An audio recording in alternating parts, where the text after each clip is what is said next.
தீவிர வெப்பம் ஒருபுறம் மக்களை துரத்திட்டே இருக்க, இன்னொரு பக்கம் காற்று மாசுபாடு எனும் அச்சுறுத்தல் மக்களின் உயிரை காவு வாங்க தொடங்கியிருக்கு. இந்த வீடியோவை பார்த்துட்டு இருக்க நீங்கள் உட்பட உலகில் 99% மக்கள் சுத்தமான காத்தை சுவாசிக்கவே இல்லைன்னு உலக சுகாதார நிறுவனம் சொல்லுது. கேட்கவே அதிர்ச்சியா இருக்குல்ல? புதைபடிவ எரிபொருட்களால் ஏற்படும் வெளிப்புற காற்று மாசுபாட்டால மட்டும் ஒவ்வொரு ஆண்டும் கிட்டத்தட்ட 40 லட்சம் பேர் உயிரிழக்கிறதா உலக சுகாதார நிறுவனம் வெளியிட்டுள்ள அறிக்கை சொல்லுது. இது சுவாச நோய்கள், பக்கவாதம், இதய நோய், நுரையீரல் புற்றுநோய் மற்றும் பிற உடல்நல பிரச்சனைகளின் அபாயத்தை அதிகரிக்குது. இந்திய தலைநகர் டெல்லி தான் இதற்கு ஒரு சிறந்த உதாரணம்.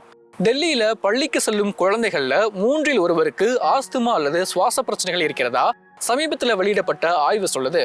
காற்று மாசுபாட்டால் டெல்லியில் வாழும் மக்களோட ஆயுட்காலமே 11 ஆண்டுகள் குறைய வாய்ப்பு இருக்குன்னு சொன்னா உங்களால நம்ப முடியுதா?